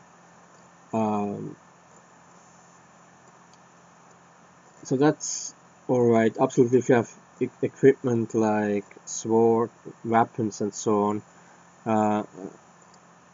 and they don't really change the appearance. If one character has the weapon or another has the weapon, they don't really change. So using their sockets can be useful, but you can also do it like this and add the weapons to the skeletal mesh, and you have more objects if you do it like this. But I kind of like it. I have to show it to you with the sockets, because with Blender it always fucks up the size and the position and everything, so you do a lot more work by just really adapting it to the right place. While like this you can do it in Blender, and in Blender it's so much easier to select the size and change the size and everything. But you have to know that for yourself. I like the set master pose component. If you anyway have something like a face mask, something like a different shirt or anything like that, that's anyway the way to go thing, because adding a socket, you don't have a flexible mesh, you just have a mesh that has the same form all the time. So a shirt who moves with your body, you can't do that with a static mesh to change it. You have to do a skeletal mesh anyway. But I just like to do it for everything, to be honest. But that's up to you.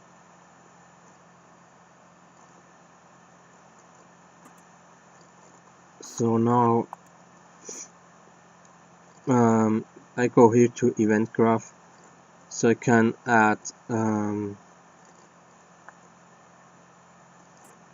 some different commands here. What is the name? Is it speed? God, I forgot to look that up. Something with vector.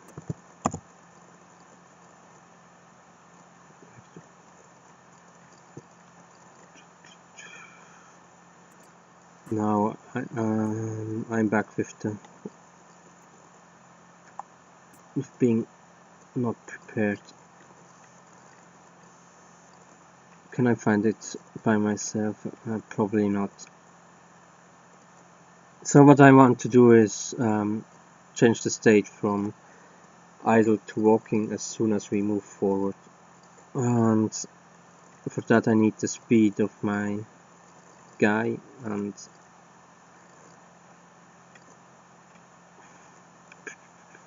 I don't know how it's called. It's not speed. Custom material expression particular speed. No, nothing of that. I thought it would be maybe something with vector parameter value. No. I have to look it up. I'm sorry about that.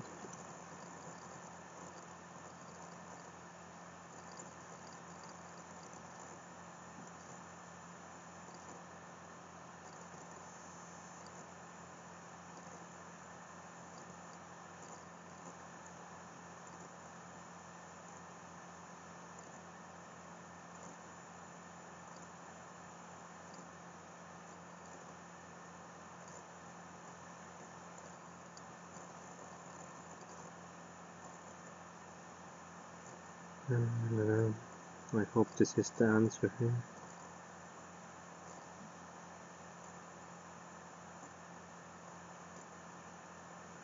Of course.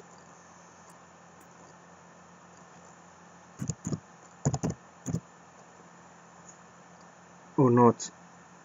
Such as project. Well, let's see.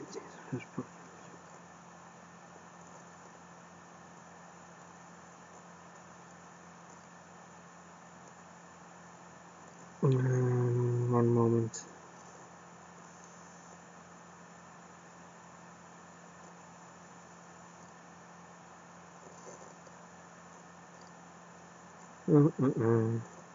I almost have it.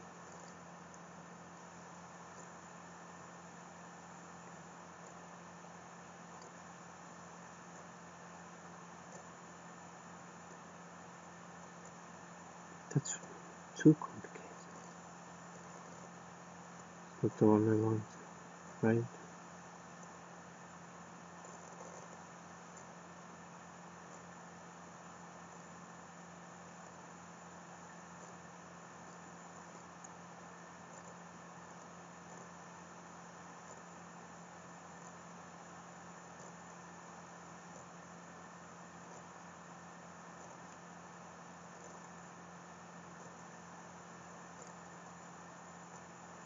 Here it's actor forward vector length, but that's not in animation. Absolutely can. Why didn't I prepare this? Yeah, it's always get velocity.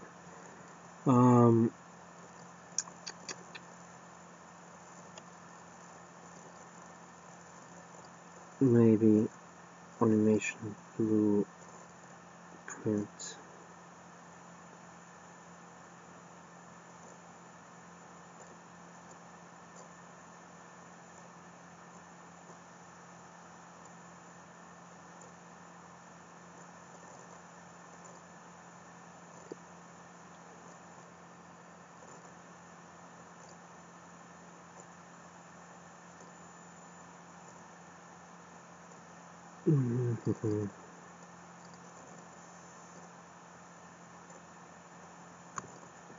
Let's see what maybe I have to sit here. Just projectile with a custom marks. Just project.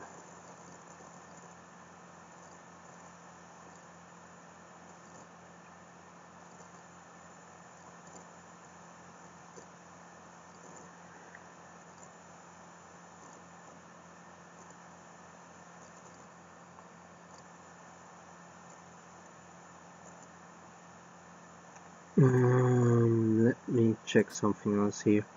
God damn it, I'm sorry about that.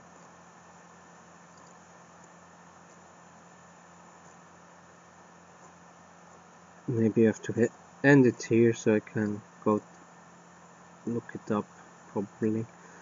Let's go to mesh. No, corrupt movement.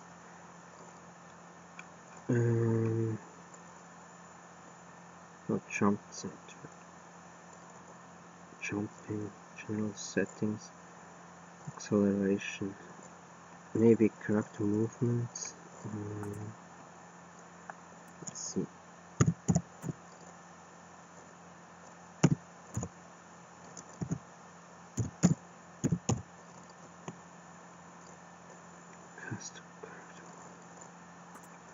I don't think that's it.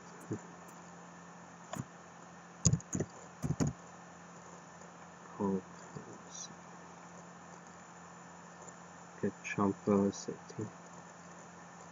Set jump velocity. Get velocity.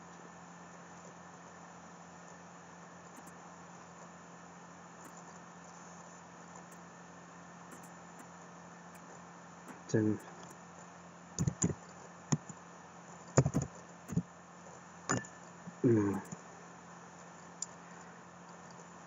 god damn it.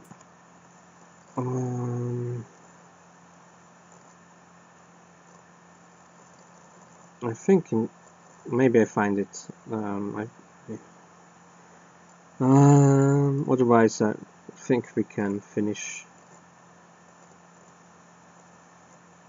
it for today.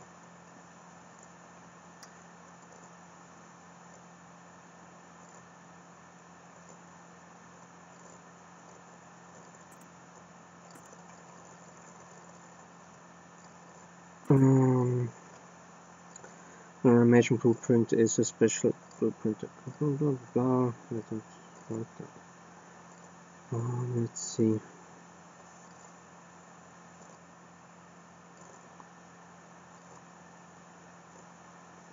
This looks interesting here. Report graph details previously seen. My can you make that bigger, please?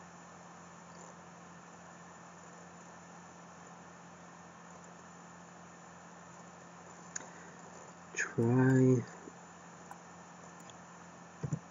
Was it that complicated?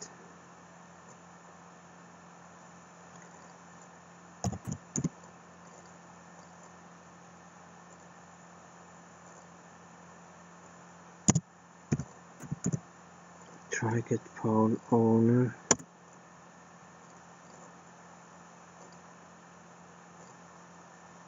Get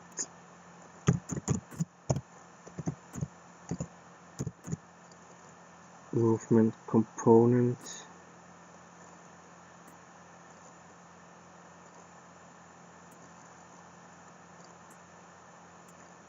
And now city, but then I'm here again.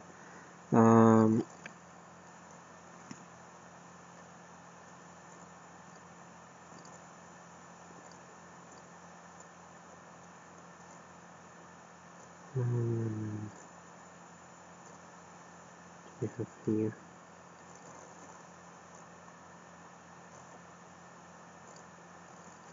I think I have to look it up on my other. That may take a moment.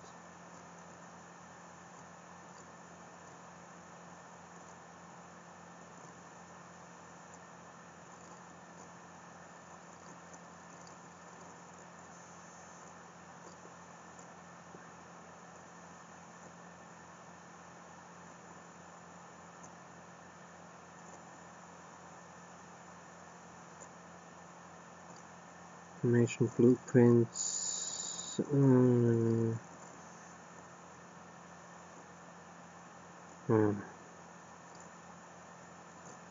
God damn it.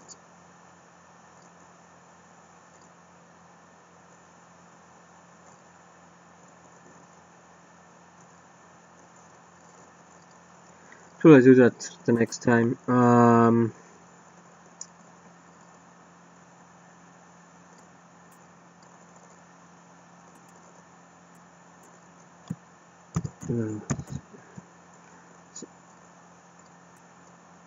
Let's just take a look at variables here.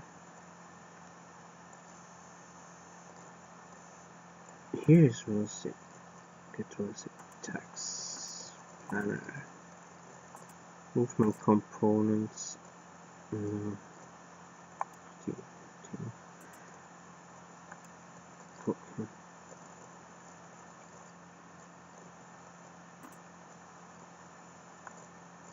problem with that, this is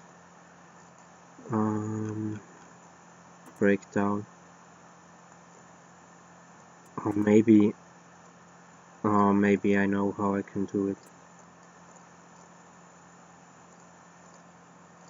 I forgot that it was so complicated.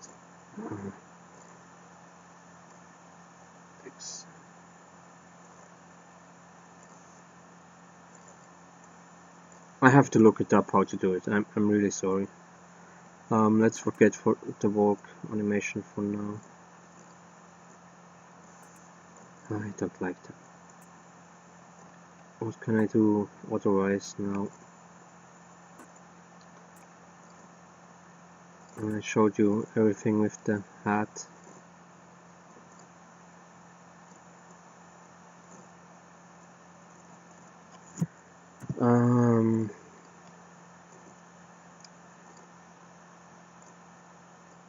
Let me think, how can I make this fast?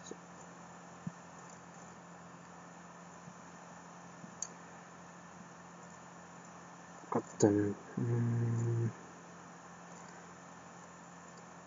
Oh wait, idle and walk.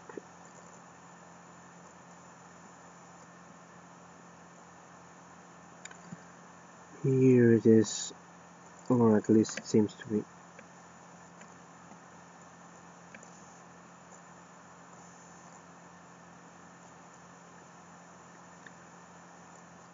Velocity, get velocity.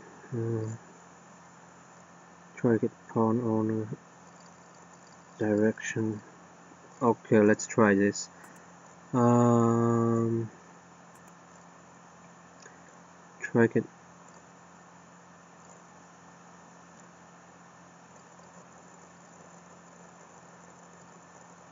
Okay, let's delete this for now.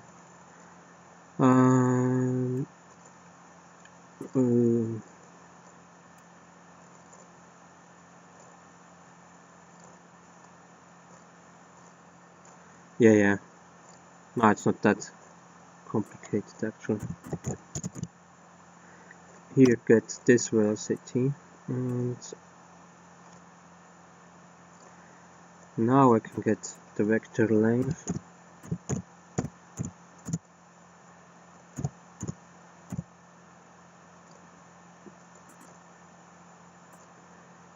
And now this one here, I can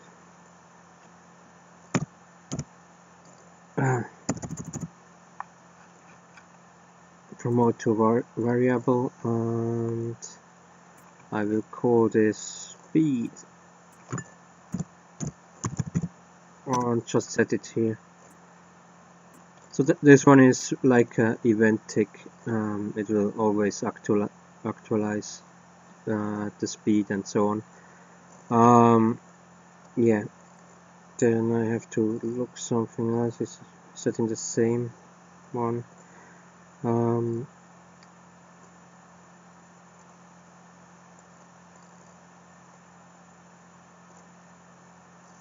Speed bigger than 160. Yeah, I have to check that if that's okay. Okay, anyway, we go to our new state machine. So first I want to do it with the bridge animation just to check if everything is okay. We get our walk tests. Let's connect this two, and we also go back again.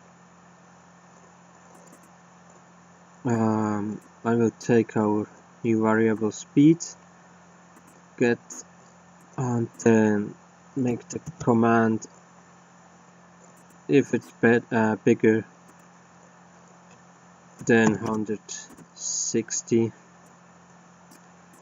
then we change to our walk animation, and then let me see if this works. And here it's opposite. Let's get the speed animation. No, if it's smaller than 160, it will go stop again. And we see if that kind of works. Yeah, sorry about that.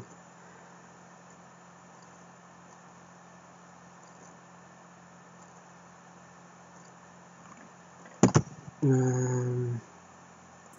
compiled it, we save it, we play it, and you see he actually does it. I need to make this floor bigger. And here is our walking animation. The question now is, do we need the bridge? Yeah, and that's why we need. He's walking in the air. No, I will change that. It's kinda annoying. Can't test anything like this. Here on the detail, let's make this a little bit bigger. Let's just make it 5 times bigger. Then we for sure have enough space.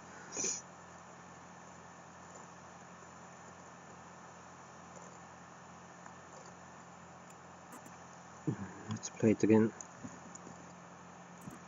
And you see our hat comes with it. I mean, you now have to kinda coordinate it with the speed. I mean, he moves definitely faster than he does the animations.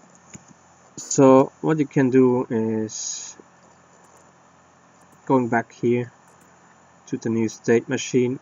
Here is your animation. This is the animation.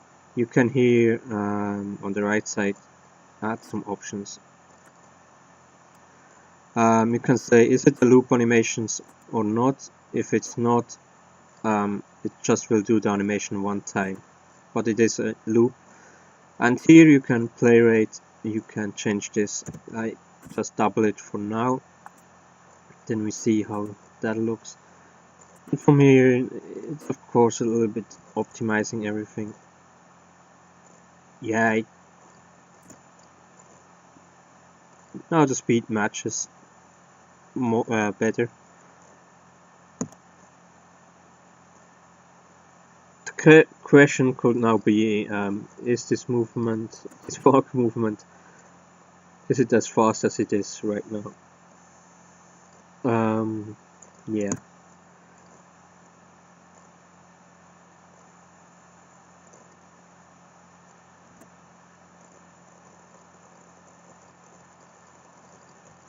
And of course these things you just have to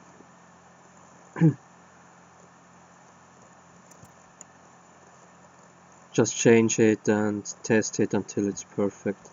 But because it's our test guy, I think so far that's okay. Yeah, you know the problem is, yeah.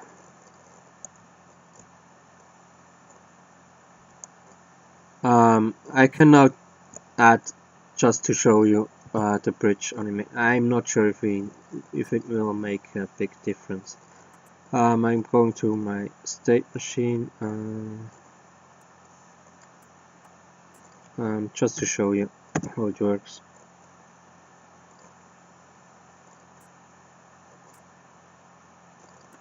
Oh, I didn't want this one. I want this one, and I take it 2 times.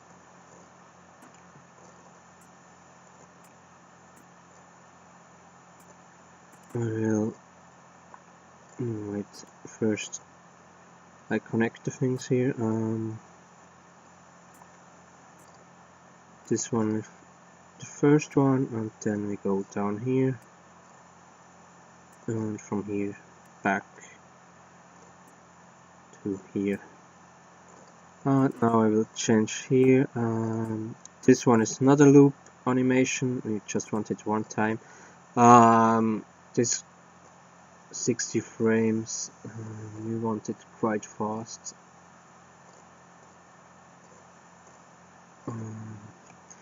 Let's just look how 5 times is. And here we kind of do it differently. That's quite useful, is so you don't have to do create too many animations. You can now just press give in -5. If you give it in minus, the animation will start from your last point you made in Blender and will go back to the first point.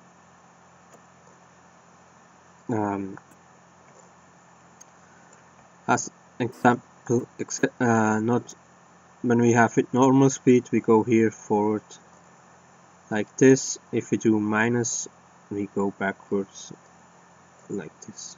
That's all the difference. So you can have the same animation, the idle walk.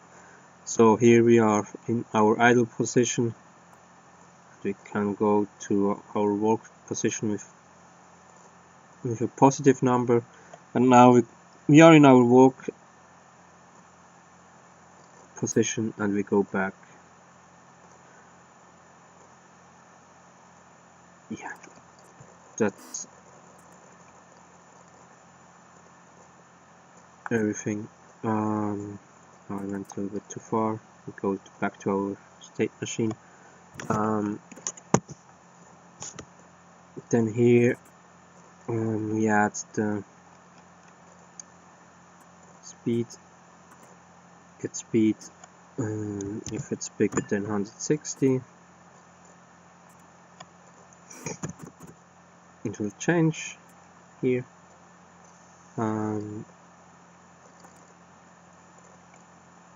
Let's make this a little smaller here.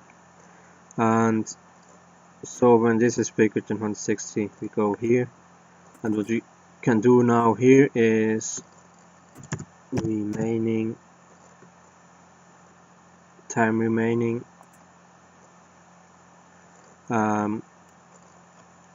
and we make that smaller than 0.1.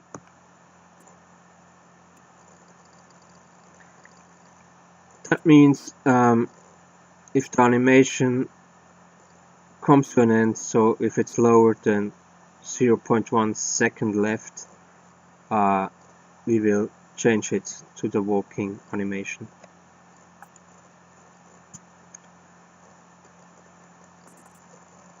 Here we take our speed down.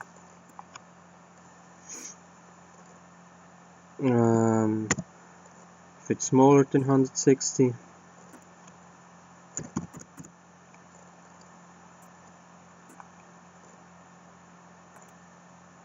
and this one here, it's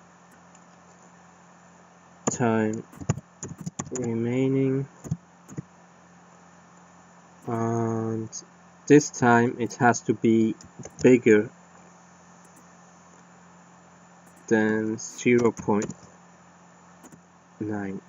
I just realized this is not seconds, this is just the complete time. I can explain it better with this one here.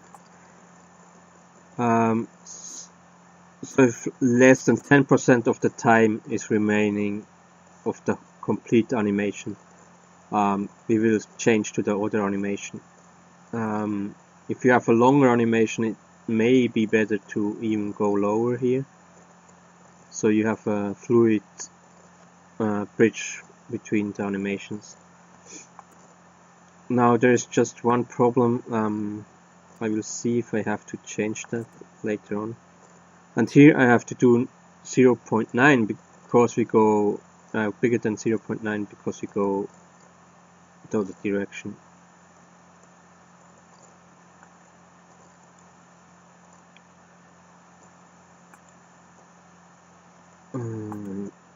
I will have to check. I'm not sure if this works fine here, to be honest.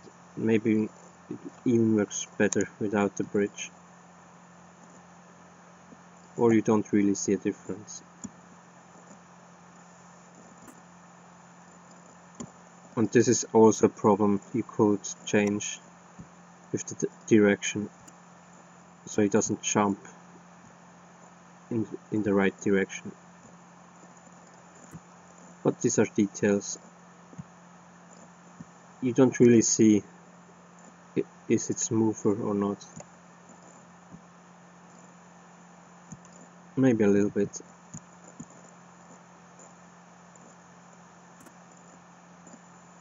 There are probably better animations. I can show you bridge, how important that kind of bridge animations can be, just to have this smooth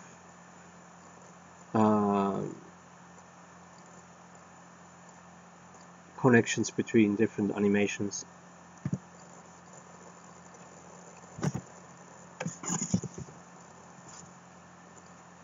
So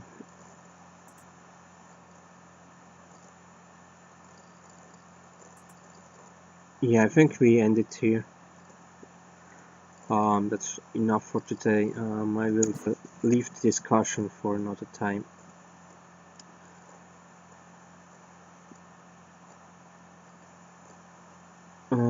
Yeah, probably everyone is not. Let's just end it here. Otherwise, I will just talk nonsense. Like I said, I will leave the discussion maybe for another time, or I make an edited video. I'm also working on different edited videos.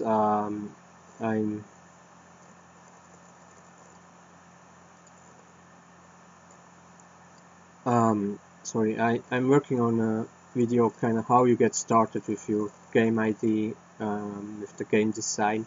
We'll give you some tips, some recommendations, what you have to look for, maybe what you should avoid.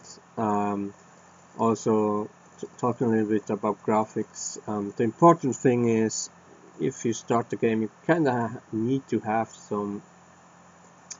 some direction, some things to know. So about your game design, kind of what graphic direction you want to go, and so on. And this is a video I want to make tips on about that, and then also talking about software, how kind of what softwares are there, like for the engine for 3D modeling, and then yes, so you kind of know what different softwares you need. Maybe a little bit what's the good thing about this engine, what's better about another engine, and things like that. First I want to do this two things together in one video, edited video, but the script got a little bit long, so I think it would be better to split these two things. Then I might want to make different tutorials that explain the things I do here a little bit in a more compact format, and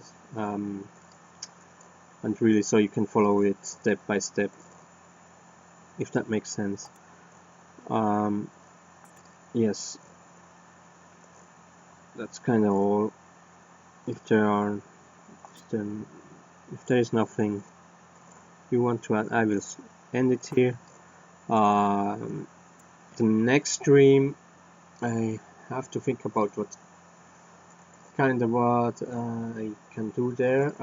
What I want to do soon for my project, very soon, is to build the combat map and then kind of start to test the combat I plan to do. So this will be a more specific for my project type of thing. So maybe I will think about some additional things I can show you. I will see. So probably not tomorrow, maybe on Sunday or Monday. I have to see how the weekend. I really want to do this, some of these edited videos. So I have to see when I do the next stream. Like I said on my first stream, I don't want to do it with everyday streams and so on. Yes. Anyway, thank you for watching. I hope you learned something. I think it's quite interesting what I showed you today. It gives you a lot of possibilities with the master post component, absolutely customization and so on. Yes, and the other thing is, of course, animations. What is important that your characters have animations, and I think if you kind of understand the system here, Unreal Engine gives you you can do cool things here in the animation part. Yes, so thank you for watching. I will end the stream here.